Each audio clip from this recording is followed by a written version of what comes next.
Hoy día vamos a ver específicamente el tema de gobernanza, y hoy día vamos a mirar un tema más, que es el de la gobernanza territorial, siempre todo ligado a la finalidad del desarrollo territorial. El temario más específico que vamos a ver hoy día tiene que ver, como digo, siempre con este hilo conductor del territorio. Voy a empezar tratando dos categorías vinculadas a territorio, que son dos conceptos, el del ordenamiento territorial y el de la organización territorial, que muchas veces se confunden o no es claro cuál es el vínculo entre uno y otro. A partir de ahí voy a abordar el tema central de esta conferencia, que es el de la gobernanza y su relación con el desarrollo territorial. Luego de eso quiero compartir con ustedes algunos casos y lo que el Estado peruano ha tratado de avanzar en esos casos de algunos territorios complejos, y como por ejemplo la foto de estos niños de la derecha en nuestra Amazonía, ¿no? Y todo lo que significa el desafío de promover desarrollo territorial en el espacio de nuestra Amazonía Baja. Y finalmente, abordar lo que considero son los retos para el desarrollo de la gobernanza territorial en el Estado peruano actualmente. Dicho esto, como les anticipé, comencemos por estos dos conceptos del ordenamiento y la organización territorial.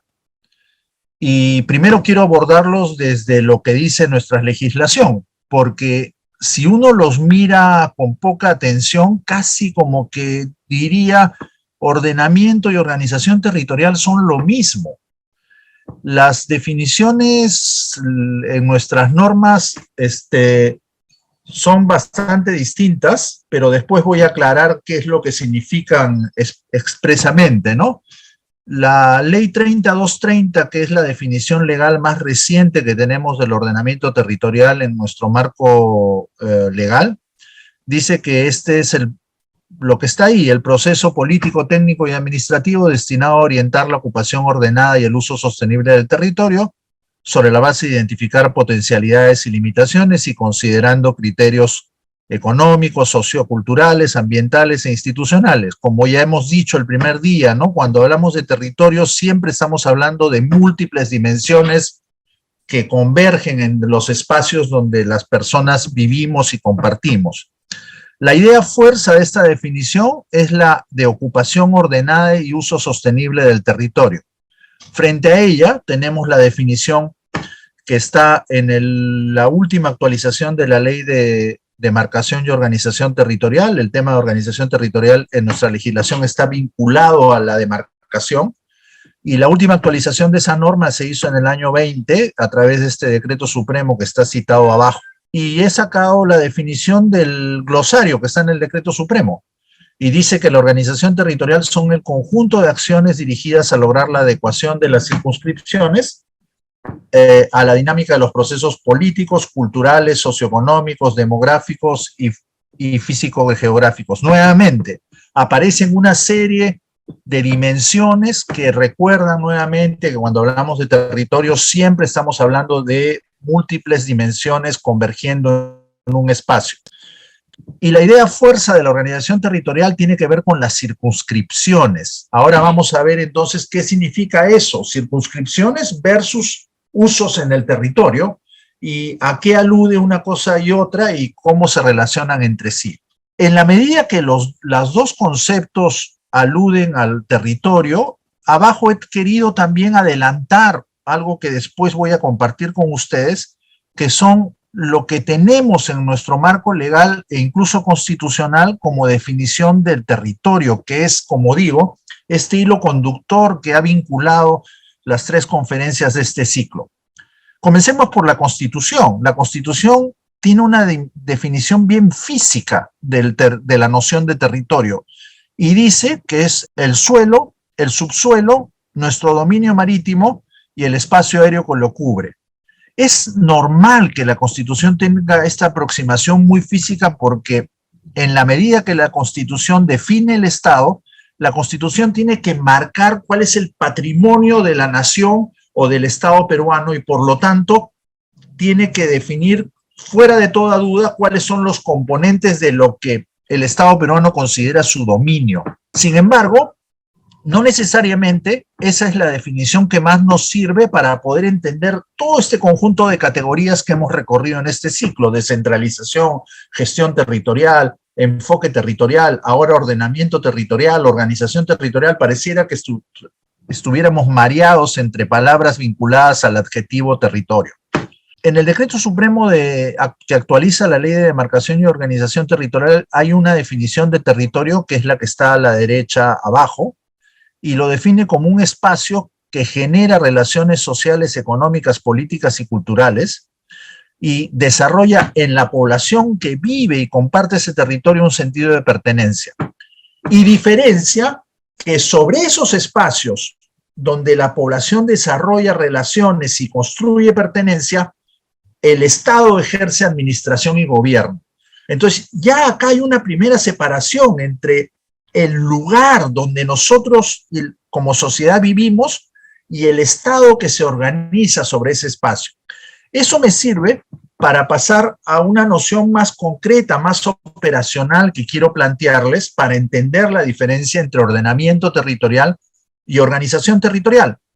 Y para eso quiero aludir a las piezas de ambos conceptos.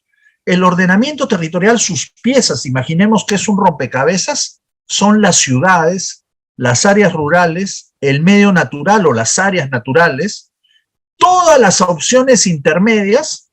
¿Y a eso con qué me refiero? Las periferias urbanas, las áreas rurales más pobladas, donde hay pequeños pueblos e incluso ciudades pequeñas, y el medio natural desde las áreas naturales protegidas, donde inclusive puede haber comunidades nativas no contactadas, pero que siendo comunidades nativas y teniendo una muy baja densidad de población, sí se apropian de elementos del territorio a través de la caza y la recolección, hasta zonas o reservas naturales donde conviven comunidades en los bordes o en las áreas de amortiguamiento, desarrollando inclusive pequeñas actividades agrícolas o de otro tipo, o a través de la construcción de sus centros poblados, modificando el paisaje natural original.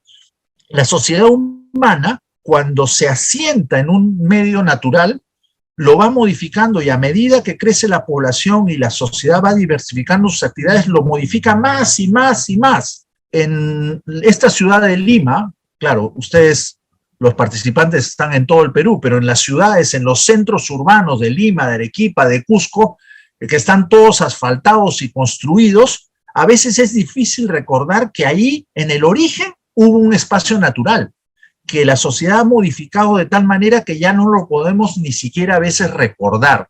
En el otro extremo, como decía, están las áreas naturales protegidas, donde la sociedad ha hecho el mínimo de transformación, a veces solo a través de una comunidad nativa no contactada. En el medio están todos los paisajes imaginables que una sociedad puede construir modificando el territorio. ¿A través de qué? De sus actividades. Y esas actividades necesitan reglas de convivencia, porque hay toda una discusión, por ejemplo, entre minería y agricultura. ¿Pueden convivir la minería y la agricultura? Pueden convivir mientras que fijemos reglas para que convivan.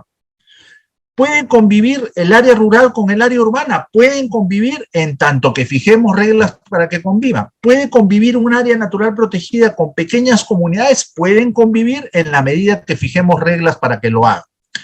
Al frente, ¿qué tenemos? La organización territorial del Estado. El ordenamiento territorial, como ven, tiene que ver con el territorio real que compartimos y donde las comunidades vivimos. La organización territorial tiene que ver con cómo el Estado se organiza sobre ese territorio real, sobre ese medio real. ¿Cómo lo hace el Estado? ¿Cómo son sus piezas? En el caso peruano, en otros países pueden ser otras categorías. En el caso peruano, primero a través de las circunscripciones, los departamentos, las provincias y los distritos. Todos sabemos que debajo de los distritos hay una categoría adicional, que son las municipalidades de centro poblado, no ocupan todo el país. Según el INEGI son 2.740 al año pasado, pero hay muchas más en algunos departamentos y muchas menos en otros, y las crean las municipalidades, no es una unidad que organiza todo el país. Además, nuestra Constitución dice que tenemos regiones, pero no existen regiones en la práctica, porque las regiones constitucionalmente son producto de la agrupación de los departamentos, y fue pensado como una manera de organizar el territorio que, como decíamos en la conferencia de descentralización, equilibrara las desigualdades de origen que existen entre nuestros departamentos. Además, existen otras formas más flexibles de organización en el territorio por parte del Estado, que son las mancomunidades regionales y municipales. Es decir, yo puedo juntar municipios distritales, puedo juntar municipios provinciales, inclusive de distintos departamentos, o puedo juntar departamentos, pero no dejan de ser una circunscripción como sí lo sería si se convirtieran en regiones. Esa es una forma relativamente nueva en la organización del Estado, y yo y muchas otras personas estamos convencidos que hay que potenciar mucho más, pero son también una forma de organización del Estado sobre el territorio real. Y pueden haber muchas otras. La Constitución colombiana, por ejemplo, reconoce como entidad territorial, con las mismas prerrogativas que sus departamentos, a los territorios indígenas. En el Perú no tenemos esa categoría. Las comunidades indígenas tienen sus territorios, pero no son circunscripción de organización del Estado. Colombia también, sus grandes ciudades tienen una categoría que se llama distritos urbanos y tienen, por lo tanto, unas prerrogativas distintas que el resto de los municipios colombianos. En el Perú no distinguimos, con excepción, por ejemplo, del régimen especial de la capital de la República. ¿Por qué en el centro he puesto un mapa de las ciudades del Perú? No lo he hecho por gusto. El país ha cambiado su territorio en los últimos años merced a un proceso de urbanización que está haciendo que el tejido urbano de un país como el Perú, muy grande en superficie y históricamente muy rural, donde ir entre una ciudad y otra hace 60 años era un viaje muy largo, hoy día cada vez más hay ciudades pequeñas, medianas y grandes, cada vez más una cerca de la otra. Y eso está cambiando la manera como los peruanos estamos usando el territorio peruano, porque tenemos distancias más cortas entre ciudades que nos permiten multiplicar las dinámicas de intercambio entre áreas rurales y áreas urbanas, y entre áreas urbanas pequeñas, medianas y grandes. Y eso es lo que construye la vida de la gente. Lo real para los peruanos y las peruanas es el territorio del lado izquierdo, el que está formado por las ciudades, las carreteras y la forma como nos movemos en ese territorio y las actividades que hacemos. El otro, la organización territorial, es la que el Estado hace. ¿Cuál debería mandar? ¿Cuál debería ser la que organiza y la otra sigue? Obviamente, el Estado tiene que acomodarse a la organización de la sociedad y no al revés. Es decir, la organización del Estado debería ser lo suficientemente flexible para que le sirva para prestar más y mejores servicios públicos a la gente en función como está organizada en el territorio.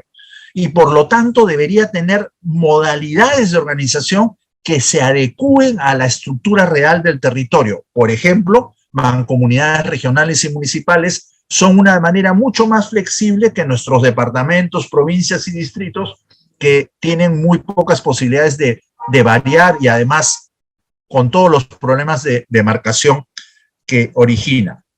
Eso nos permite abordar una definición de territorio que creo que es clave que tengamos compartida a partir de este ciclo de conferencias. Y la conclusión que llegamos después de esta introducción es que territorio es una noción compleja. Territorio no es el espacio físico, no es el suelo y el subsuelo, como dice la Constitución. El territorio es el producto que hace la sociedad a través de la transformación que históricamente hace del medio natural original donde esa sociedad se asentó. Con el acumulado histórico, la transformación es cada vez mayor. Con el crecimiento demográfico, la transformación es cada vez mayor. Y a través de esos procesos, las sociedades van creando lo que se llama sentido de pertenencia, se apropian del territorio, lo hacen suyo y lo reconocen como suyo. Y construyen relaciones históricas que van acumulando y generando, por ejemplo, cultura. Van generando valores comunes, van generando sentido de cohesión. Entonces el territorio, creo que la noción principal, más allá de su dimensión física, es que es un producto social. Las sociedades producen territorio. El territorio no son los cerros y los árboles, los ríos o las llanuras. El territorio es lo que las sociedades hacen con eso. Lo pueden hacer de modo sostenible para que la convivencia en el territorio dure más, lo pueden hacer de modo no sostenible, transformando el territorio a la vez que lo destruye. Entonces, ese es el desafío de las sociedades, cómo podemos seguir transformando el territorio, pero de una manera que no afecte a las generaciones futuras, y eso nos permite vincularnos con el concepto de desarrollo sostenible que vimos en la sesión anterior. Entonces, recuerden siempre que el territorio, más que el medio físico, es lo que las sociedades construyen con el medio físico, y a partir de eso, como dice la CEPAL, se apropian y lo internalizan como el lugar donde se desarrolla la vida en común. Ahora bien, si esa es la noción de territorio, descubrimos que esa noción excede la organización territorial del Estado y que hay muchos territorios con problemas comunes, con colectividades que se reconocen semejantes y con un sentido de pertenencia que las diferencia de los territorios inmediatos en el Perú con desafíos comunes que no corresponden con distritos, provincias o departamentos. Este mapa de la izquierda es un mapa que tuvimos que hacer en 24 horas en el año 2018, cuando yo era viceministro, porque a raíz de los conflictos sociales teníamos identificados una serie de territorios donde había una particular conflictividad y había una concentración de demandas ciudadanas para cubrir determinadas brechas de infraestructura y servicios públicos, y no había una política del Estado para priorizar esos espacios en la programación presupuestal. Entonces, en la última hora de la programación del presupuesto 2019, coordinamos con el Ministerio de Economía y Finanzas para darle un mensaje a los ministerios que priorizaran determinados territorios con mayor conflictividad social relativa en la programación presupuestal. Y en 24 horas identificamos estos territorios. El norte de Loreto, incluido el norte del departamento de Amazonas, vinculado muy fuertemente a la actividad petrolera, pero además representado por la zona donde hay mayor concentración de comunidades nativas y etnias indígenas en nuestra Amazonía, la costa petrolera del norte, en los departamentos de Tumbes y Piura, el Braen, abajo entre Junín, Ayacucho, Cusco y Huancavelica, el corredor minero entre Cusco, Apurímac y Arequipa, la zona de extracción ilegal de oro en Madre de Dios, todas las comunidades del corredor interoceánico del sur que atraviesan Puno, y la zona minera desde el sur de Arequipa que recorre la sierra de Moquegua y Tacna en el límite con Puno. Obviamente, estos no son todos los espacios, digamos, que pueden ser reconocibles en el Perú, pero que no corresponden con un departamento o una provincia. Acá no está, por ejemplo, las 3 provincias del sur de Ayacucho, que son bastante diferentes del resto de Ayacucho por sus relaciones con la costa, y a las que podríamos sumar las 2 provincias del sur de Huancavelica, ¿no? Guaitará y Castrovirreina. No está el sur minero de Cajamarca, que es muy distinto que el norte amazónico de Cajamarca y con sus provincias más tradicionales, incluida aquella donde ha nacido el presidente Castillo en la zona central del departamento. Entonces, no está la selva central. Entonces, en todo el país podemos reconocer territorios que tienen un sentido de pertenencia, tienen determinadas características comunes, pero que el Estado peruano no tiene una forma de organización que corresponda con ellos, que no sea que esos municipios o esos departamentos tomen la decisión de mancomunarse. Entonces, eso plantea un desafío de correspondencia entre la organización del Estado para prestar servicios públicos con los territorios reales donde nuestros compatriotas viven, se desarrollan y trabajan. Entonces, esto es una primera entrada a los desafíos que tiene la necesidad del Estado de organizarse en función de cómo vivimos la gente y no al revés. En ese marco, o frente a eso, quiero plantearles una pregunta inicial, a ver qué ideas tenemos en la cabeza sobre lo que significa el tema de la conferencia de hoy, que es el tema de la gobernanza. Hemos dicho que el territorio alude no solo al medio físico, sino a realidades muy complejas en permanente transformación, comunidades humanas, espacio físico, construcción de futuros comunes y procesos sociales de transformación.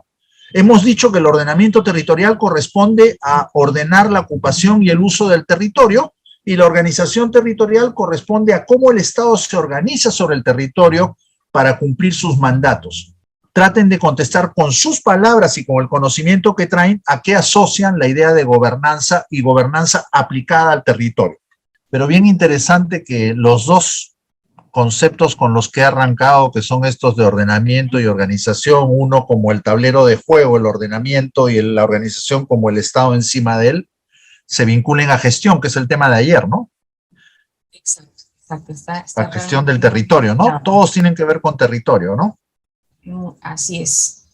A propósito, comencé con estos dos temas de organización y ordenamiento territorial, primero porque nos habían pedido que los incluyamos, pero también porque marca el contraste entre territorio entendido como soporte, pero también como escenario donde las comunidades humanas nos desarrollamos y vamos construyendo, como decía yo, apropiación, y el Estado, que es una creación humana y que debe organizarse en función de cómo las sociedades vivimos para poder servirnos mejor, ¿no? Y a veces los estados les cuesta mucho adaptarse a cómo va evolucionando las sociedades. Como decía, la sociedad peruana se ha urbanizado mucho, sigue siendo una sociedad con un fuerte componente rural en contraste con un fuerte componente urbano. Todavía hay zonas de muy baja densidad y zonas de muy alta densidad, y eso es lo que expresa el patrón de ocupación del territorio en el Perú. Pero es bien importante que en la nube de respuestas que han puesto ustedes aparecen palabras como articulación, participación ciudadana, actores. Y eso me sirve para seguir profundizando en el tema de la conferencia de hoy, porque esos territorios que les mostré en el mapa justo anterior a la pregunta, estos territorios que atraviesan provincias y departamentos, le plantean nuevos desafíos de gobierno y de organización al Estado peruano. No están recogidos en la organización territorial, pero eso no significa que el Estado peruano no tenga que responder con políticas públicas a esos espacios. Y esos espacios plantean complejidades nuevas porque no tienen una sola autoridad. Pueden ser un racimo de varios distritos, un racimo de varias provincias que atraviesan los departamentos, pero además vemos que hay actores distintos. Es distinto pensar la Amazonía Baja con comunidades nativas que pensar el corredor minero del sur con comunidades campesinas, o pensar nuestra costa norte con grandes ciudades y pescadores y agricultores. Entonces aparece el tema de los actores. Y aparece el tema de la necesidad de involucrar a distintas expectativas y grupos sociales que tienen distintas perspectivas sobre lo que quieren para su futuro y obligan a los estados a interactuar con esas distintas expectativas para formular e implementar políticas públicas. Ahí es donde empieza a aparecer el concepto de gobernanza territorial, que es el concepto materia de esta conferencia, y además vinculado gobernanza territorial para el desarrollo territorial.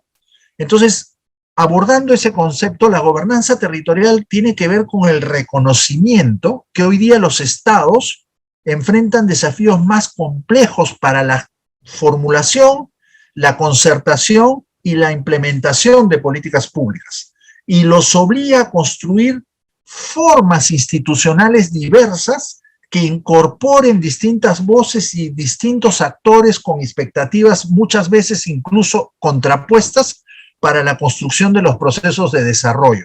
Y entonces lo principal de gobernanza territorial es que alude a pensar en la construcción de instituciones diversas que se adapten a distintas situaciones y configuraciones territoriales y de actores para que permitan liderar, promover y gestionar los procesos de desarrollo territorial. Aparece la palabra gestionar, que ha sido la palabra central de la conferencia de ayer, pero lo principal también es que la gobernanza es un medio para el desarrollo territorial. La gobernanza territorial no es la finalidad es el desarrollo territorial. La finalidad es mejorar la vida de la gente a través de las políticas públicas. Entonces, he resaltado en negritas dos palabras en la definición de gobernanza territorial y en la definición de desarrollo territorial. La gobernanza alude a instituciones que se construyen como brazos para contribuir al desarrollo territorial, que alude principalmente a los resultados en la vida de las personas a través de las políticas públicas que se implementan vía la gobernanza. El proceso de implementarlo es la gestión territorial. Los procesos públicos para implementar son la gestión territorial, de lo que hablaron ayer. La gobernanza es los acuerdos, los arreglos, las interacciones, las reglas que se construyen entre los actores para conducir esos procesos de gestión hacia el desarrollo territorial. Entonces, gobernanza territorial alude, como digo ahí, instituciones entendidas como normas, valores y formas de organización, pero también alude a la necesidad de construir nuevas formas de cooperación y trabajo compartido entre actores, no solo públicos, no solo es un desafío entre ministerios y alcaldes o gobernadores, es actores públicos, actores privados y actores sociales que conviven en los territorios, porque parte de reconocer que el desarrollo territorial es un proceso multidimensional, y al ser multidimensional necesita de la cooperación de un conjunto de actores. Entonces, si van a cooperar diversos actores en procesos complejos como es la promoción del desarrollo territorial, una parte clave de la gobernanza es definir los roles y responsabilidades interdependientes de los actores para construir los procesos de desarrollo territorial. Y además, lo que busca la gobernanza territorial es que esos actores, a partir de sus roles y responsabilidades, vayan construyendo objetivos compartidos que les permitan convivir en un territorio. ¿Eso qué necesita como soporte? Que las políticas públicas, como lo han visto el día de ayer, se articulen entre sí con enfoque territorial. Es decir, las políticas públicas pueden nacer en cualquier entidad pública de cualquier nivel de gobierno. Cuando están más arriba, tienen tendencia a ser especializadas, a ser temáticas, como son los sectores o los ministerios del gobierno nacional. Cuando llegan al territorio, convergen en gente de carne y hueso, en comunidades reales, donde todas esas dimensiones tienen que integrarse, y el enfoque territorial alude justamente a la integración de las políticas en las comunidades y las personas reales. ¿Eso qué efectos tiene sobre el desarrollo territorial entendido como resultado de los procesos de gestión del territorio y de la construcción de gobernanza? El desarrollo territorial tiene que tener un enfoque multidimensional, tiene que partir de las especificidades de cada territorio y por lo tanto aprovechar sus potencialidades, y eso significa que los procesos de desarrollo territorial reconocen las capacidades y las potencialidades específicas de cada territorio, y a partir de esas diferencias construyen procesos de desarrollo, y parte eso de la idea que todos los territorios tienen oportunidades para mejorar, si es que se logra que los actores se articulen y busquen objetivos compartidos sobre los cuales ir avanzando. Otra noción directamente asociada al desarrollo territorial es que tiene que ser incluyente. Si hacemos una estrategia de desarrollo para un territorio, no puedes dejar gente atrás, porque si no, esa propuesta no es para el territorio, es para parte del territorio. El territorio incluye a todos, y un plan, una propuesta, una política de desarrollo territorial tiene que abarcar a todos los habitantes que comparten el territorio. Y la otra noción que es bien importante es la de multiescala, porque dentro de una provincia existen una ciudad que es capital de provincia, no necesariamente la más grande en las provincias es la capital, pero seguro existen varias pequeñas ciudades y pueblitos y zonas rurales que están articuladas por caminos, y la gente comercia de un lado a otro y además se relaciona con otras provincias, y esas provincias se relacionan con ciudades mayores que están en otro departamento, y las ciudades mayores se relacionan con mercados que están fuera del Perú, y todo eso hace que las escalas territoriales se vinculen desde la localidad más pequeña con el corredor económico del cual forma parte, y ese corredor económico con el mercado urbano más grande donde los agricultores llevan sus productos y compran los bienes que necesitan, y esas ciudades mayores con otros mercados cada vez más grandes. Entonces, el territorio está formado por una especie de vasos comunicantes, como no sé si conocen, supongo que muchos de ustedes conocen esas muñequitas rusas que uno las abre por la barriguita y adentro hay otra muñequita igual, pero más pequeñita, y la abres esa y adentro hay una más pequeñita.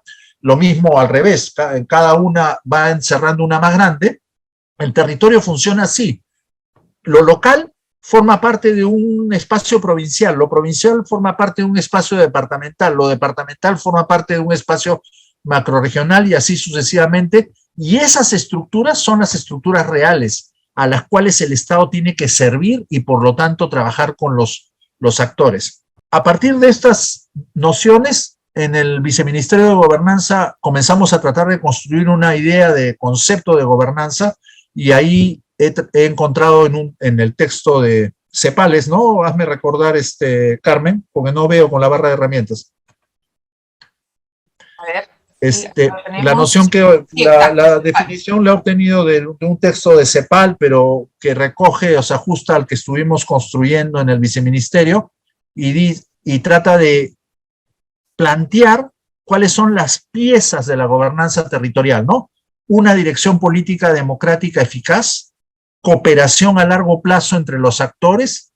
La cooperación está basada en una visión común de metas de desarrollo y la participación de los conjunto de los actores del territorio en el esfuerzo compartido de construcción de desarrollo. Entonces, la gobernanza tiene que ver con intangibles. Así como el desarrollo se expresa en resultados concretos en la vida de la gente, la gobernanza tiene que ver con la construcción de intangibles que sirven de medio para construir el desarrollo territorial. En ese marco, la lámina que estoy compartiendo es producto del trabajo que se hizo en el Viceministerio de Gobernanza Territorial en dirección de ir tratando de construir un marco conceptual y un marco metodológico para abordar el desarrollo territorial con una visión integrada. Este proceso de reflexión empezó con el Plan Binacional en la provincia de Condorcanqui, al norte del departamento de Amazonas, y a partir de las demandas y necesidades de los territorios fuimos construyendo una idea de cuáles eran las vigas maestras de una estrategia de desarrollo territorial que tuviera las características que acabo de plantearlas, ¿no? Multiactor, multiescalar, incluyente, que fomentara la cooperación entre los actores, que fuera multidimensional. Entonces definimos 3 ejes sustantivos que deberían guiar la acción del Estado en relación a los actores para construir desarrollo territorial integrado en cualquier territorio de nuestro país, ¿no? La reflexión, como digo, empezó en la provincia de Condorcanqui y definimos 3 ejes. Un eje de transformación productiva sostenible que activara las capacidades económicas de la sociedad del territorio y buscar articularla a espacios mayores, generando oportunidades de desarrollo económico para la gente. En el otro extremo, el eje de los servicios públicos pertinentes, adaptados a la diversidad cultural del país, que abordaran las enormes brechas que todavía existen en varios territorios del Perú a nivel de infraestructura y servicios públicos, y al centro, un eje que es soporte de los otros, que es el desarrollo de las instituciones, no solo de las instituciones públicas, sino también de las propias capacidades de la sociedad civil para actuar como agente activo de desarrollo en los territorios. Esas 3 vigas maestras con sus componentes que están abajo en cada uno de estos 3 ejes, para nosotros, a partir de esa primera reflexión que se hizo en Condorcanqui, eran los ejes estratégicos para construir desarrollo territorial. Es decir, cualquier política pública de desarrollo territorial debería actuar por lo menos en estos 3 ejes. Con ese material entramos a un primer ejercicio que se ha hecho en el Perú de producir una propuesta de plan de desarrollo territorial para un espacio específico, que en este caso es lo que se llamó el oeste petrolero o el ámbito petrolero del departamento de Loreto, y fue una respuesta a la enorme conflictividad que había en esa zona vinculada al oleoducto norperuano, donde conviven muchas comunidades nativas nuestras en un patrón disperso a lo largo de las cuencas fluviales, pero que normalmente el Estado peruano respondía vía el conflicto a demandas de una comunidad, de un grupo de comunidades, de una cuenca, de una federación que abarcaba varias cuencas y no teníamos una respuesta de conjunto que tratara a todos de manera incluyente y reconociendo sus necesidades. Entonces, se planteó esto que se llamó el Plan de Cierre de Brechas para el ámbito petrolero de Loreto. Se hizo con un proceso participativo que involucró a todos los actores del territorio. El ámbito del plan abarca 5 provincias del departamento de Loreto, no todas, 25 de sus distritos, o sea, más o menos la mitad, porque Loreto tiene 52 distritos, 20 pueblos indígenas, entendido más con la lógica de nacionalidad indígena. Dentro de esos 20 pueblos, 73 organizaciones indígenas de distinto tamaño, porque nuestros hermanos de esa zona están organizados en asociaciones muy pequeñitas o en federaciones que abarcan toda una cuenca, o inclusive hay 2 organizaciones regionales, una para el este de Loreto y otra para el oeste, 651 comunidades nativas que conviven en 1.073 centros poblados. Esa complejidad tiene la sociedad de esa zona, pero hicimos y trabajamos con todos ellos, se hicieron como 30 y pico talleres viajando a centros poblados donde reuníamos a los apus de distintas comunidades. Hicimos talleres para mujeres indígenas, talleres para jóvenes indígenas, múltiples de reuniones de trabajo con las empresas petroleras del ámbito, muchísimas más con las municipalidades y con el gobierno regional, y a partir de eso construimos una propuesta de plan de desarrollo territorial para esa zona, que como ve, no abarca Loreto, o sea, no abarca todo Loreto, por lo tanto, no está representada con especificidad en el plan de desarrollo concertado del gobierno regional. La propuesta está organizada en estos 6 ejes o 6 componentes: capital humano, desarrollo económico, infraestructura, fortalecimiento institucional, ambiente sostenible y conectividad e integración territorial. La base de eso son los 3 ejes estratégicos que compartían antes, y es una propuesta para 6 años por la cantidad de millones que está ahí. ¿Cuál era la idea? Dejar de invertir en esa zona en función de lo que se le va ocurriendo a cada uno y tener un marco común con perspectiva de mediano plazo, en cuyo marco todas las entidades públicas que intervienen en esa zona, nacional, regional y local, programaran en función de esa estrategia, y las empresas privadas ordenaran sus políticas de responsabilidad social en función de lo que está previsto en el plan. Y como les decíamos a las comunidades y a sus organizaciones, esta debe ser la carta de negociación de ustedes con el Estado peruano a partir de ahora. En lugar de estar cada comunidad viendo qué cosa puede obtener de la negociación a través de un conflicto, trabajemos todos en el marco de esta alfombra, que es el plan de cierre de brechas. Esta experiencia terminó siendo aprobada formalmente, después voy a regresar sobre ese tema, y la idea era que el siguiente caso fuera el conocido como Corredor Vial Sur o Corredor Minero Sur, que también es una zona de alta conflictividad. En este caso, a diferencia del anterior, atraviesa 3 departamentos: la provincia de Cotabambas de Apurímac, las provincias de Chumbivilcas y Espinar en Cusco, y llega hasta un distrito, recorre 3 distritos de la provincia de Castilla en Arequipa, donde el mineral sale de la carretera y es trasladado a ferrocarril. La zona principal del corredor, o sea, el corazón del corredor, son 16 distritos de 4 provincias, de Cotabambas y Grau en Apurímac, porque la zona de influencia de las Bambas abarca un distrito de Grau, y como dije, las provincias de Chumbivilcas y Espinar en Cusco son 81 comunidades campesinas, la mayoría de ellas involucradas en la provincia de Chumbivilcas, a pesar de que la mina más grande de esa zona está en Cotabambas, pero hay una mina en la provincia de Chumbivilcas entre los distritos de Velilla y Libitaca, y hay otra mina en el distrito de Espinar, en la provincia de Espinar. Además, esta zona tiene como un cordón, una zona de amortiguamiento, digamos, vinculada, que es los otros distritos no ligados directamente a la carretera de Chumbivilcas y Espinar, otros distritos de la provincia de Grau que están relacionados con Progreso, la provincia de Paruro en Cusco, porque a través de ella llegan los abastecimientos de alimentos de los campamentos de algunas de las minas, y además se mueve personal de las minas a través de esa carretera hacia la ciudad del Cusco. Y como dije, provincia de Caylloma en Arequipa, me equivoqué de nombre. En este espacio con la lógica de la gobernanza de los conflictos sociales, se han creado todo ese bosque de espacios de concertación y diálogo que están a los lados del mapa. A la izquierda, en la provincia de Cotabambas, está el proceso de negociación de la mina con la comunidad de Fuerabamba, donde la mina se asentó, y después está la mesa provincial de Cotabambas con 9 grupos de trabajo que se crearon justamente a partir de un conflicto con el distrito de Chalhuahuacho, y que este espacio ha sido retomado recientemente por el gobierno actual a través de un nuevo decreto supremo con la misma estructura de grupos de trabajo.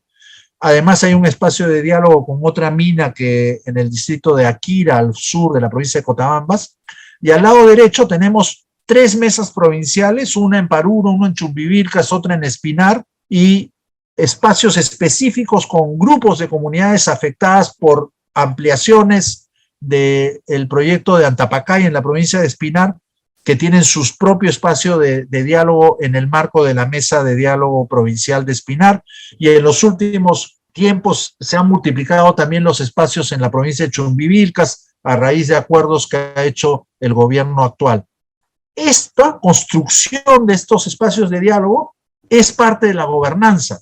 Sin embargo, a diferencia del ámbito petrolero, como no hay una estrategia común, los espacios se multiplican sin fin y llega un momento en que es muy difícil mantener la articulación y el orden entre todo. La idea era meter toda esta discusión en una estrategia de conjunto que, a diferencia de la anterior, como decía, atravesaría más de un departamento, lo cual sería inédito en el caso peruano. Visto esto, estos son ejercicios que se ha tratado de hacer el Estado peruano por primera vez, de actuar, de hacer planeamiento del desarrollo con enfoque territorial. Sin embargo, el plan de cierre de brechas de Loreto, por distintas razones, y quiero que ustedes aventuren una hipótesis por qué, todavía no se logra ejecutar, a pesar de que fue concertado con todas las comunidades y organizaciones indígenas, con todas las empresas que trabajan en la zona, con todos los gobiernos locales, con el gobierno regional, el que era presidente del Consejo de Ministros en ese momento, con 6 ministros, fuimos a Iquitos en febrero del año 2020 a presentar el plan, y a pesar de que ha habido la interrupción de la pandemia, después no se ha logrado retomar realmente el proceso de ejecución. ¿Por qué cree que no se ejecuta el plan de cierre de brechas para el ámbito petrolero de Loreto? Voluntad política también. Tenemos presupuesto, falta de decisión política, gestión, planificación, conflicto de intereses, falta de decisión, participación de la comunidad, liderazgo, intereses económicos, incumplimiento de promesas. Tenemos también incompetencia, intereses políticos, desinterés. El tema político está primando alrededor, independientemente de los conflictos, procesos, poco presupuesto, desarticulación, intereses propios, falta de apoyo político, plan de acción, ausencia de proyectos, liderazgo, transparencia. A ver, bien importante, primero es bien doloroso como país, ¿no? Que sigamos creyendo que es la corrupción la principal explicación de las deficiencias del Estado, ¿no?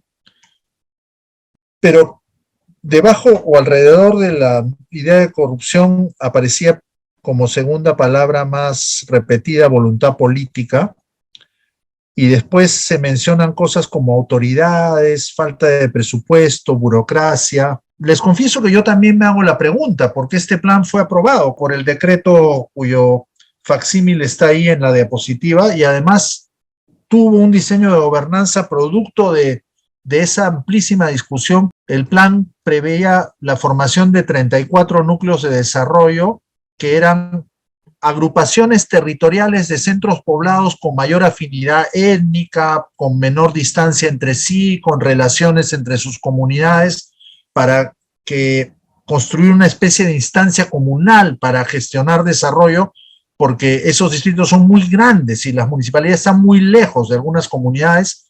Además, se previó un comité de coordinación regional liderado por el gobierno regional, donde confluya el nivel nacional, los municipios y las organizaciones indígenas, de segundo nivel y también las regionales. Además, se planteó un convenio con una agencia de cooperación internacional, con el PNUD, que nos ayude a ejecutar el componente de fortalecimiento institucional y el de desarrollo económico en base a una experiencia que habían tenido en una reserva comunal en Amazonas y en otra en Madre de Dios.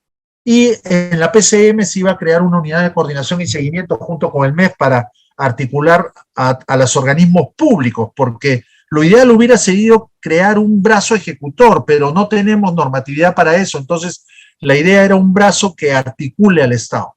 ¿Por qué no se hizo? Yo creo que voluntad política tiene mucho que ver con eso.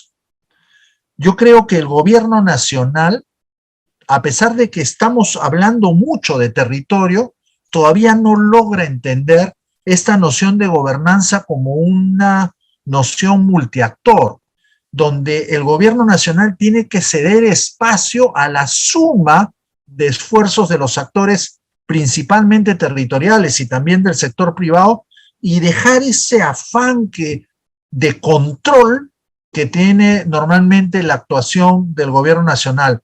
Tengo que decir una cosa que expresa un poco eso. Este decreto supremo fue firmado por todos los ministros, excepto el ministro de Trabajo, que estaba de viaje, y la ministra de Economía y Finanzas. El no firmarlo expresa una falta de creencia en que esto tiene la posibilidad de ordenar la acción pública en el territorio. Entonces, para eso, ya en dirección de ir terminando, quiero compartir un par de láminas donde quiero bajar la definición de gobernanza a algunas cosas más concretas.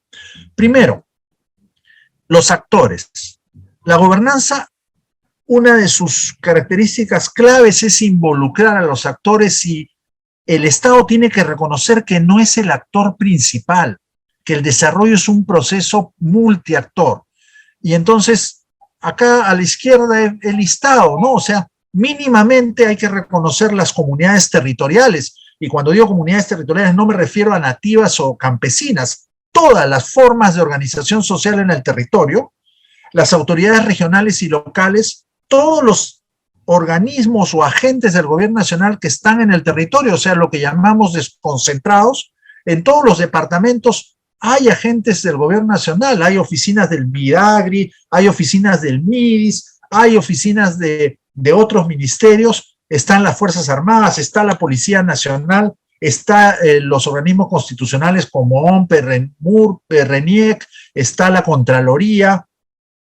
Todos esos actores nacionales que generalmente pagan mejores salarios que las regiones y los municipios, tienen que pensar que en el territorio tienen que trabajar en red con las autoridades locales y las administraciones locales, y a nivel más local están las UGELs, las redes de salud de los gobiernos regionales, las comisarías de la Policía Nacional, están las agencias agrarias del gobierno regional. En cada escala territorial convergen más de un nivel de gobierno que tienen que aprender a trabajar juntos, porque el objetivo común de todos es servir a la gente. Están las empresas privadas, no solo las mineras, todo el tejido empresarial de cada espacio territorial, y además un actor que es fundamental, lo que se llama los agentes externos de apoyo, las ONGs, que generalmente su sede está en otra ciudad, pero trabajan a nivel local, las universidades de los departamentos, las agencias de cooperación técnica, muchas de las cuales tienen proyectos localizados en distintas regiones del país.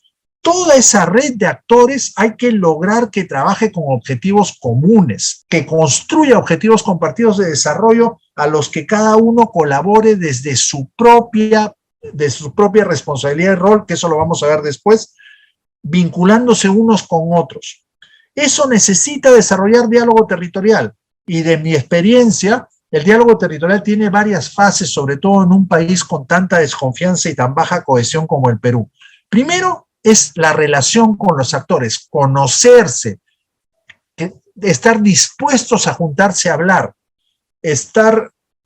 generar los vínculos iniciales que permitan por lo menos iniciar el diálogo. Después viene la gestión de los propios procesos de diálogo. El caso que les compartía del Corredor Vial Sur es un proceso muy complejo, porque hay decenas de espacios de diálogo a distinta escala cuyos cronogramas se superponen muchas veces y hacían que la PCM tenía que repartirse entre muchos lugares.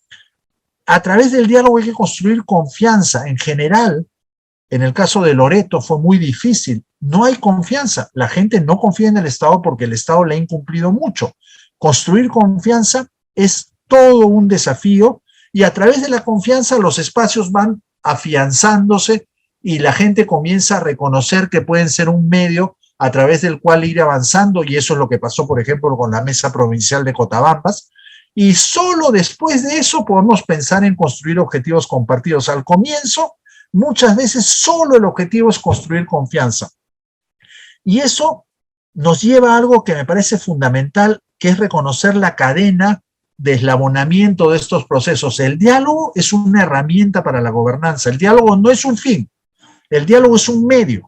Y la gobernanza tampoco es un fin, la gobernanza también es un medio. Todo contribuye al desarrollo, a la mejora de la calidad de vida de la gente en escenarios territoriales y sociales cada vez más diversos y más complejos, más desafiantes.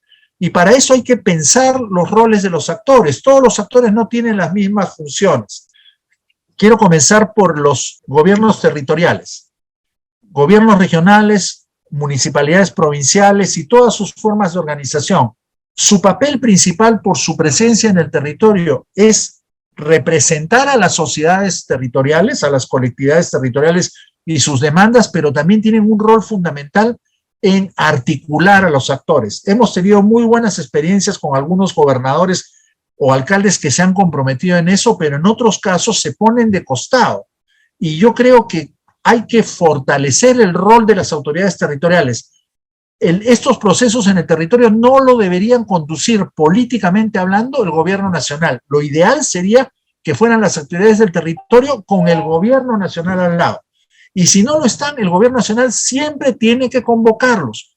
No se hace bien cuando el gobierno nacional va solo a interactuar con las comunidades sin llevar al lado a los alcaldes y a los representantes del gobierno regional para enfatizar de que este es un esfuerzo compartido.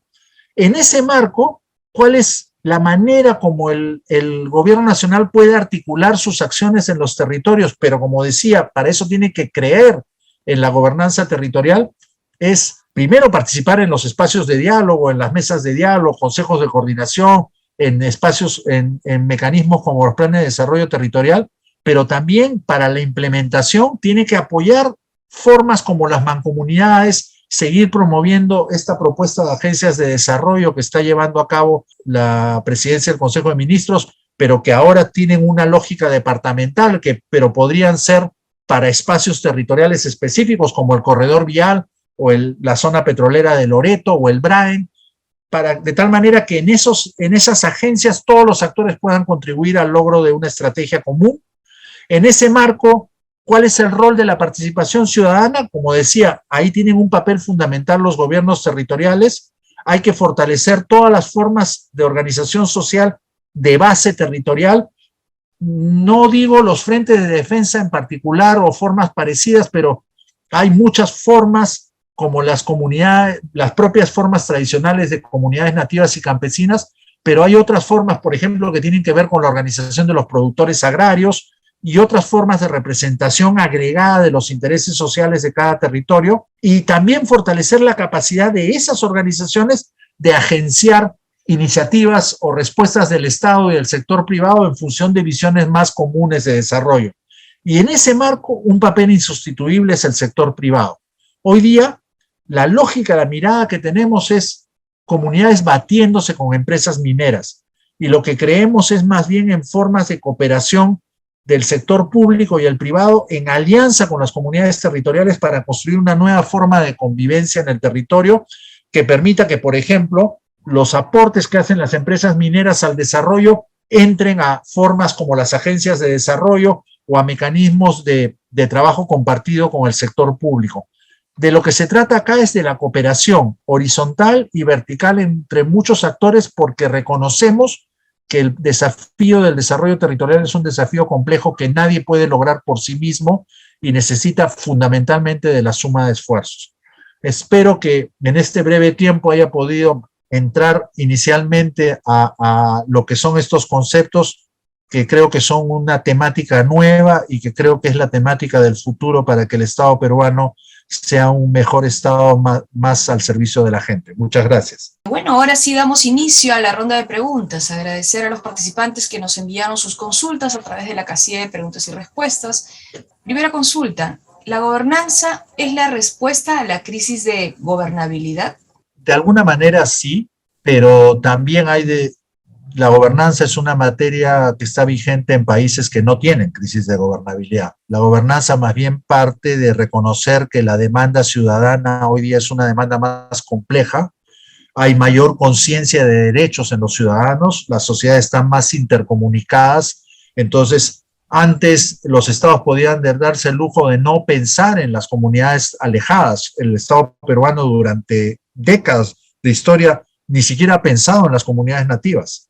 Hoy día esas comunidades pueden hacer llegar su demanda de manera más directa y el Estado se ve obligado a responder, pero el Estado es jalonado por esas múltiples demandas, entonces tiene que diversificar sus maneras de responder y tiene que reconocer que el desarrollo territorial es un resultado, como decía, compartido.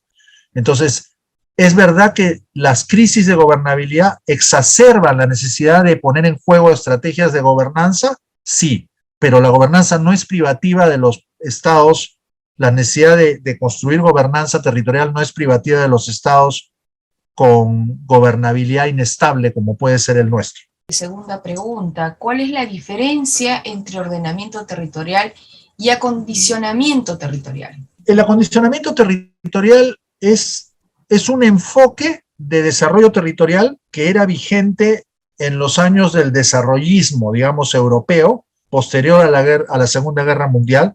Acá a nuestros países llega un poco tarde y al Perú particularmente tarde, y el acondicionamiento territorial alude más a acondicionar el territorio. Tiene que ver cuando las sociedades no eran tan conscientes que el desarrollo es una interacción entre el ambiente y la sociedad, que el ambiente no es un cuerpo inerte, que la naturaleza reacciona cuando abusamos de ella. El acondicionamiento era: yo, sociedad, necesito acomodar, acondicionar el territorio a mis necesidades.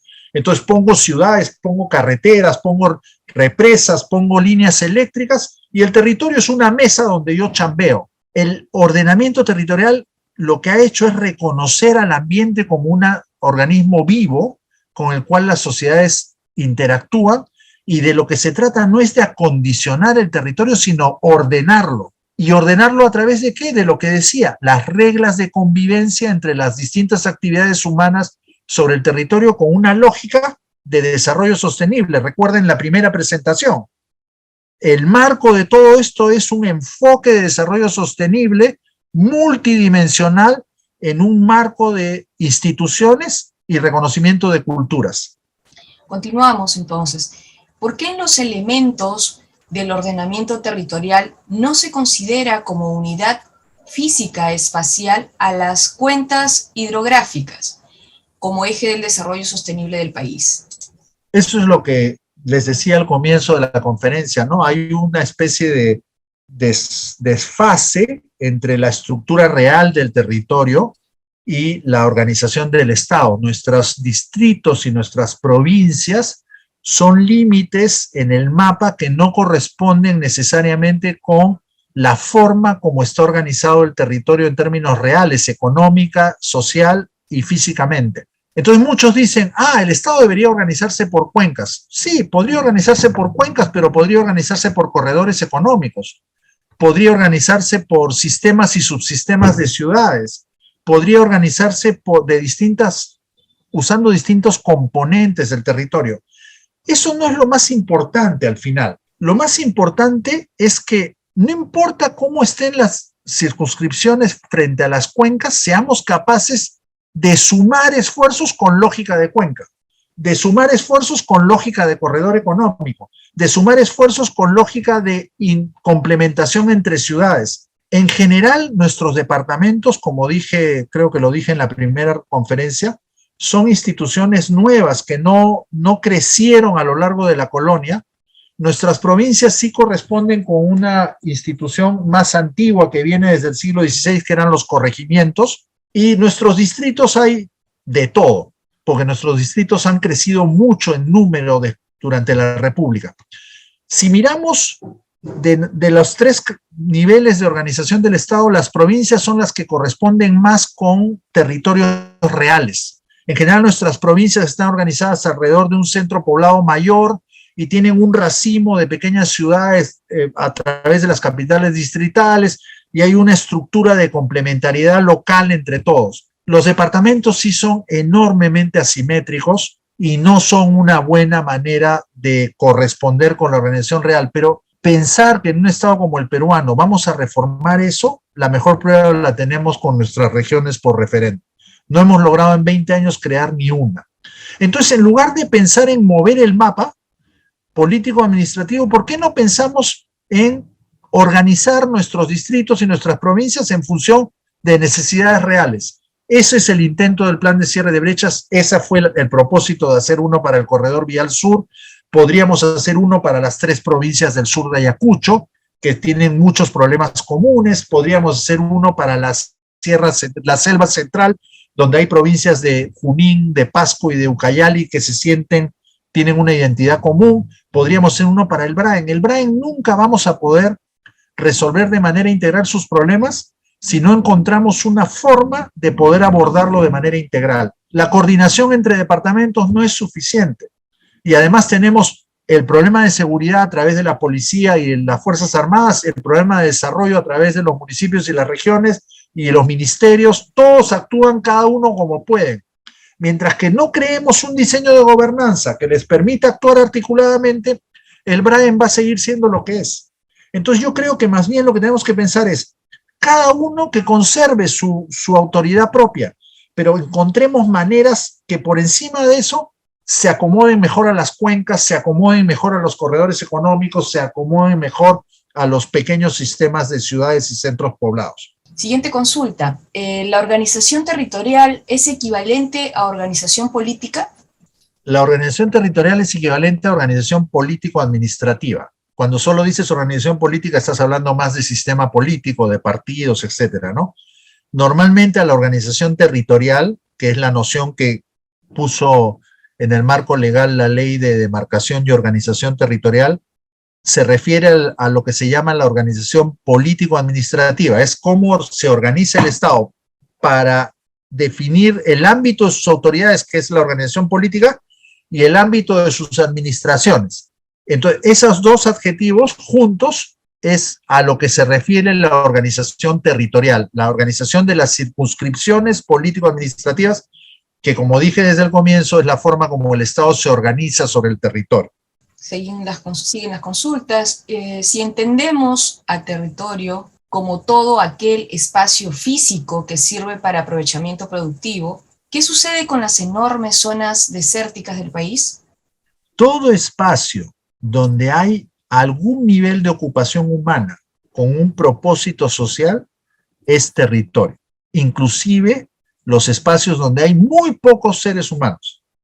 Los desiertos no son vacíos. Los desiertos en el Perú están ocupados por ciudades, por caminos, por redes de alta tensión, por pequeños y grandes centros poblados, por áreas agrícolas intermediadas con zonas desérticas.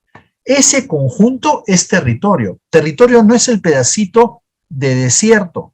Ese pedacito de desierto forma parte de un conjunto mayor donde seguro habrá una carretera, seguro habrá un pueblito de pescadores, seguro habrá una zona de lomas, seguro habrá un lugar donde algunos pastores llevan a sus ovejas o a sus cabras a pastar en la época donde hay lomas. Entonces, no miremos limitadamente territorio solo como el medio físico. Miremos territorio como el escenario donde las sociedades nos desarrollamos y vamos modificándolo. A veces muy poquito. Entonces tú dices, eso es paisaje natural. Pero si lo miras como una pieza de un tapiz mayor, comienzas a entender que el territorio es efectivamente un producto social. Siguiente consulta. Bajo la lógica del ordenamiento territorial, ¿qué hace falta para fortalecer las mancomunidades? ¿Qué hace falta para fortalecer más las mancomunidades? Que el gobierno central crea en ellas, como una manera de que sin desprendernos de las circunscripciones político-administrativas, sin pedirle a los distritos que renuncien a ser distritos, tenemos una ley de fusión de distritos que no ha producido ninguna fusión, porque ningún distrito va a renunciar a su capacidad de ser distrito porque con eso renunciaría a recibir transferencias del gobierno central. Por el hecho de ser distrito, recibes Foncomún. Por el hecho de ser distrito, puedes cobrar tasas administrativas por licencia, por matrimonios, por lo que sea. Entonces, nadie va a renunciar a eso, porque si lo renuncia, esos recursos se van a la capital de la circunscripción nueva. Por eso ningún departamento quiso formar regiones, porque el temor, sobre todo en los departamentos que tenían canon, era que el que iba a tener la capital se iba a quedar con los recursos, porque ese es el recuerdo que tenían los tumbesinos, los huancavelicanos, los apurimeños de la regionalización anterior. Las mancomunidades son una manera de poder trabajar juntos, son un mecanismo de gobernanza, de poder trabajar juntos sin renunciar a ser distritos, sin renunciar a ser provincias, sin renunciar a ser departamento. Pero para eso el gobierno central tiene que creer en ellos. Yo he tenido discusiones muy arduas con los colegas del Ministerio de Economía que creen que la mancomunidad solo es para hacer proyectos. La mancomunidad en el conocimiento, en la experiencia internacional, es mucho más que eso.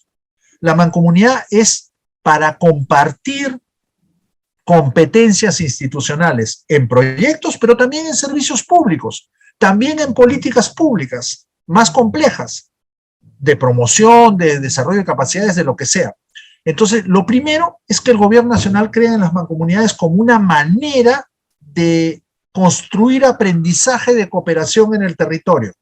Y para eso hay que facilitarles que puedan recibir recursos, hay que facilitarles que puedan sacar su registro presupuestal, hay que facilitarles que puedan tener un mínimo equipo de gente. Por ejemplo, tantas municipalidades pequeñitas que viven con $100,000 al año, que es el Foncomún mínimo. Cada una paga un contador, cada una paga un ingeniero, cada una aspira a tener su volquete y su retroexcavadora. Si hicieran mancomunidades fuertes donde la promoviéramos, podrían tener solas un parque de maquinaria, podrían contratar un solo contador, un solo ingeniero, o más bien 3 ingenieros para 6. A los comienzos de cuando todavía no había más, sino las municipalidades creaban asociaciones de municipalidades, en el Brain, las primeras municipalidades del Brain crearon una famosa asociación de municipalidades que se llamaba AMUBRAE. Esa asociación de municipalidades, con el apoyo de la cooperación norteamericana en los años 90, tuvo un parque de maquinaria pesada para construcción común. Pertenecía a 10 o 12 municipalidades. Hoy día, con los sistemas administrativos, no pueden hacer eso. El Ministerio de Economía no les permite hacer eso. Entonces, el primero que tiene que abrir su cabeza es el gobierno nacional para usar las mancomunidades como escuelas de cooperación intercircunscripcionales. Siguiente consulta. ¿Por qué hay diferencias en la forma en la que se dividen las unidades de acción de los diferentes ministerios? Supongo que se refiere a los órganos desconcentrados de los ministerios, porque son formas de organización. Cuando se crearon los gobiernos regionales actuales, ya existían 16 ministerios, si no me engaña la memoria, 15 o 16 ministerios, pero solo 9 tenían direcciones regionales. Esos 9, sus direcciones regionales fueron absorbidas por los gobiernos regionales. Y en los primeros años se quedaron sin ninguna dependencia en los departamentos. Sin embargo, algunos de esos mismos ministerios, como por ejemplo el Ministerio de Agricultura, tenía organismos públicos que no eran parte del aparato central del ministerio. Y esos organismos públicos, como el INIA, como el Programa Subsectorial de Irrigaciones, tenían oficinas en los departamentos. Entonces se produjo un absurdo que suele pasar en el Perú. La Dirección Regional de Agricultura pasó al gobierno regional, pero las oficinas de esos programas no, siguieron perteneciendo al Ministerio de Agricultura. Pero después, peor, se crearon el MIDIS, se creó el Ministerio de Cultura, se creó el Ministerio del Ambiente. El Ministerio de Cultura, cuando era INC, tenía oficinas en todos los departamentos. Cuando se convirtió en ministerio, esas oficinas pasaron a ser direcciones regionales de cultura. Pero son regionales que no pertenecen a los gobiernos regionales, pertenecen al Ministerio de Cultura, porque se convirtió en ministerio después de la regionalización. Entonces nadie cambia eso. O sea, los gobernadores se vuelven locos pidiendo que les pasen las direcciones regionales de cultura. La pregunta es, ¿esa es la solución? Yo no estoy seguro. Lo que hay que hacer es preguntarse de lo que hacían esas oficinas departamentales del INC, que ahora son direcciones del Ministerio de Cultura, ¿qué cosa debería hacer el gobierno regional? ¿Qué cosa debe seguir haciendo en el departamento, el Ministerio de Cultura? Y eso que debería hacer el gobierno regional debería pasar a una dependencia nueva del gobierno regional y preguntarse si vale la pena seguir sosteniendo direcciones regionales de cultura o se pueden desaparecer. Tal vez haya que mantenerlas en Cusco, tal vez haya que mantenerlas en Trujillo o en Arequipa, pero de repente en los departamentos más chicos o que tienen menos actividad cultural podría ser una dirección por 2 departamentos. Pero no pensamos en eso, tenemos la inercia de que cada departamento tiene que tener una oficina. Y esa inercia no solo la tiene el gobierno nacional, la tienen los propios gobiernos regionales. Y entonces los ministerios siguen creando oficinas, como por ejemplo los programas nacionales del MIDIS, que tienen 7 programas, 7 oficinas en cada departamento, pero no siempre coordinan o trabajan junto con los gobiernos regionales. En algunas gestiones lo han hecho más, en otras menos, pero son del gobierno central. La pregunta es, ¿no hay determinadas funciones que el gobierno regional debería hacer en la gestión territorial de los programas sociales? Sí las hay. Entonces trabajemos en construir esas capacidades. Siguiente consulta. Cuando visualizamos las cuencas como unidades de gestión, surge un inconveniente cuando se traslapa la división política con la natural y surgen problemas y conflictos sociales por los recursos naturales. ¿Cómo podemos lograr que ese ordenamiento territorial logre un desarrollo armónico socio-natural? Es un desafío. Hay todo el proceso de construcción de consejos de cuenca, que son por definición mecanismos de gobernanza multiactor, ha tenido muchos problemas porque hay intereses, hay visiones cortas, hay lentitudes. Uno de los que más ha demorado el proceso de construcción de consejos de cuenca es el propio gobierno nacional. Esos problemas serían menos dificultosos si es que comenzáramos a reconocer lo que hemos discutido en estos 3 días. Una cosa es el territorio real, otra es la organización del Estado sobre él. Si comenzáramos a aceptar que el territorio real no siempre va a corresponder con la organización del Estado, podríamos diseñar mecanismos de gobernanza que incorporen a todos, pero reconociendo los espacios propios.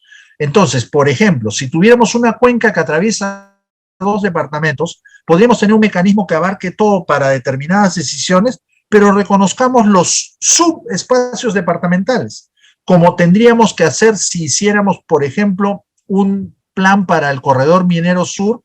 A pesar de que lo tratáramos como un conjunto, vamos a tener que reconocer el espacio apurimeño y el espacio cusqueño, porque si no, ¿cómo vinculamos a sus gobiernos regionales? El gobierno regional del Cusco no puede actuar en Apurímac y el de Apurímac no puede actuar en Cusco. Entonces tendríamos que imaginar en discusión con los actores una manera de construir gobernanza que tenga para determinadas decisiones un espacio multidepartamental, pero para otras decisiones reconocer la especificidad departamental.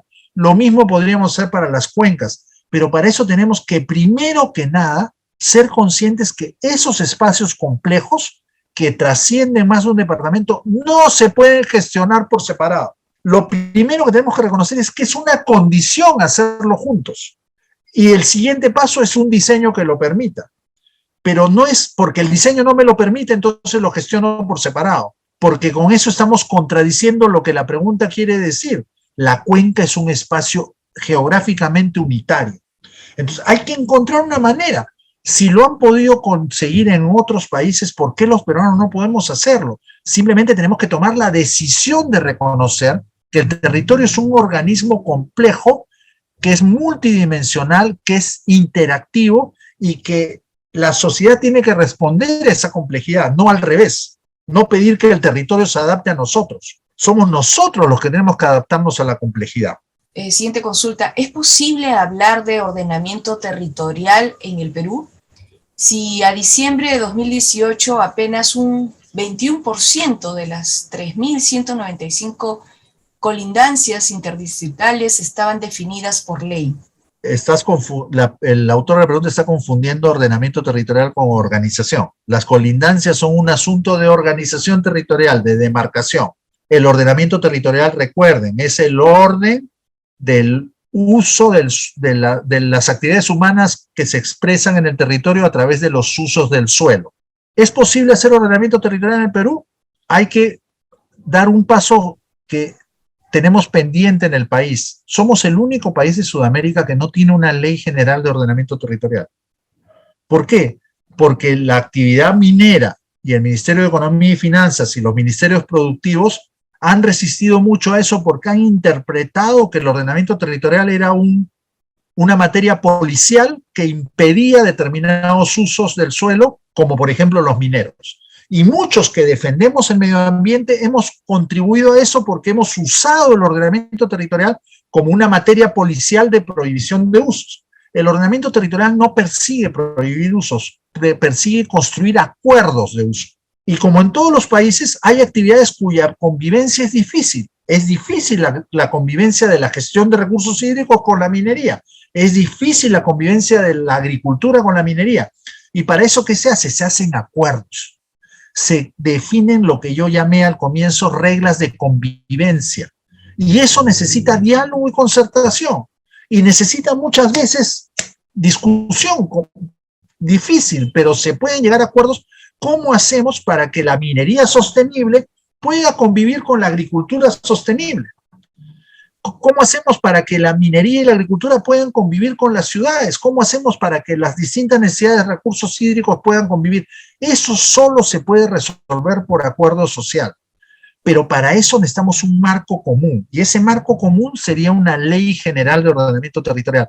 Hemos resistido porque tenemos miedo de la consecuencia. Es peor hoy día, porque hoy día, como no hay ley, es el desorden. Cada uno decide como puede, cada uno impone su expectativa de uso. Y eso contribuye a los conflictos, porque no hay un marco común en el cual movernos. Yo creo que es sustantivo, y hay un proyecto de ley en la presidencia del Consejo de Ministros que todos deberíamos apoyar que circule, de Ley General de Ordenamiento Territorial. Es una ley muy básica, que lo que busca es ordenar competencias de ordenamiento territorial que están regadas en varias otras leyes. Ley Orgánica de Gobiernos Regionales, Ley Orgánica de Municipalidades, Ley de Desarrollo Urbano Sostenible, Ley del Catastro, las normas del catastro minero, las normas del catastro forestal. Toda esa legislación dispersa necesita un marco común. Es una corta y simple ley de marco de ordenamiento territorial a partir de la cual comencemos a desarrollar instrumentos más específicos. Eso no debería asustarnos, más bien todos deberíamos apoyar que haya un marco común. Estamos en la última consulta. ¿Cómo puede contribuir la gobernanza territorial a la solución de los actuales problemas mineros que se viene presentando, como en el caso del sur, donde existe el riesgo de cierre de actividades mineras?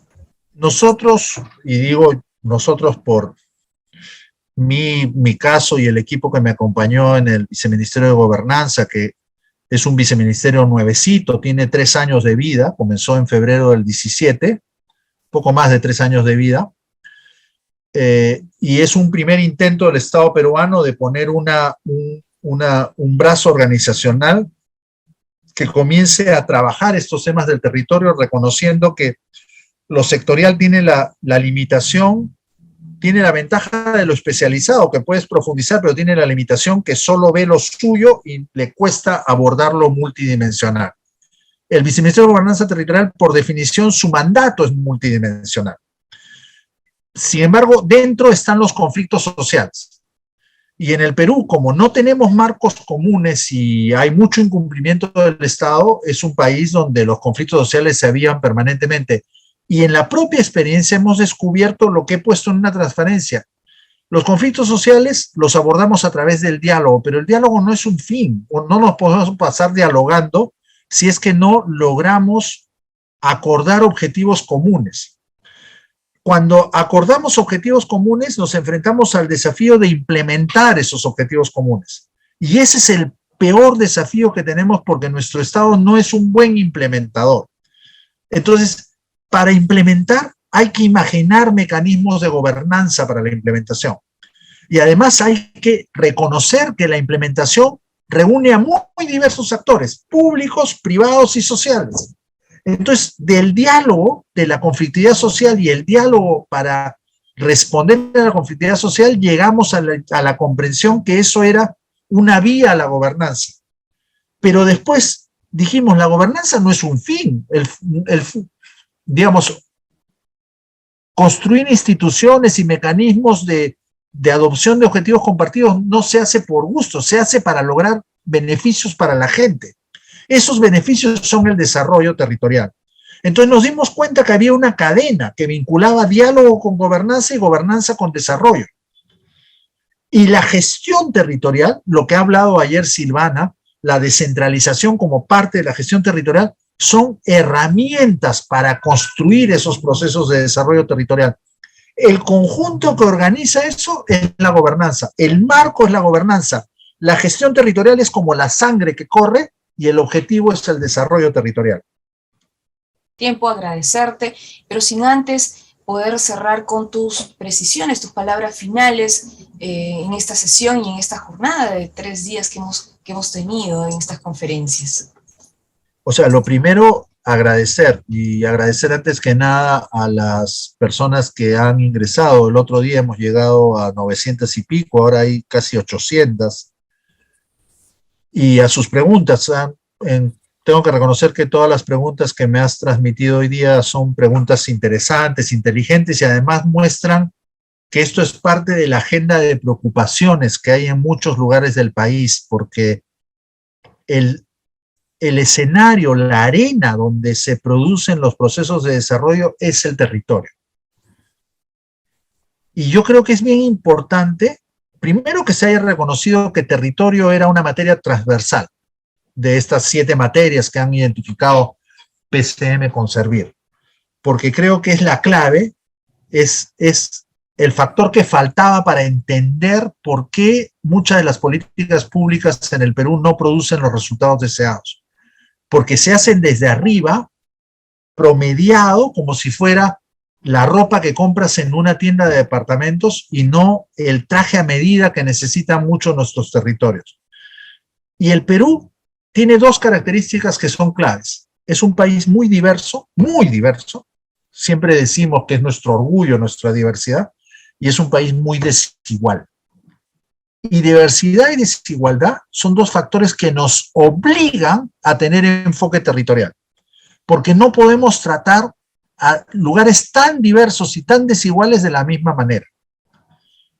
Y por eso me parece bien importante que se haya priorizado como tema transversal el tema territorial en sus diversas expresiones, porque en estos 3 días hemos visto descentralización mirada con el lente del territorio. Hemos visto gestión territorial, enfoque territorial, ordenamiento territorial, organización territorial, gobernanza territorial, desarrollo territorial. Y de esto, en los últimos años, hablamos como si todo fuera sinónimo. Muchas de las preguntas han mostrado preocupaciones de detalle de los límites entre esos conceptos. He tratado de poner mi mejor conocimiento para ayudarlos a que diferencien las piezas de esa esfera que toda está reunida por el adjetivo territorial. Ojalá que haya ayudado en eso, porque creo que es clave que el Estado peruano cada vez más incorpore en sus 3 niveles de gobierno esta lógica territorial para compensar la lógica que ha predominado en los últimos años, que es la lógica sectorial. Todo está construido sectorialmente.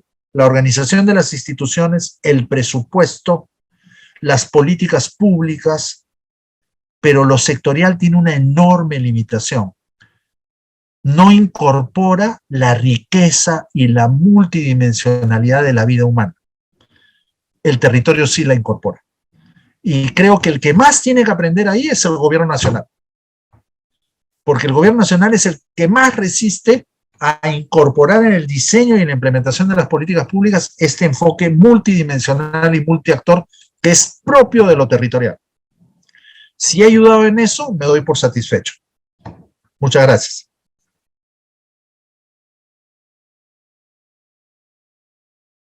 Gobierno del Perú. Bicentenario del Perú, 2021.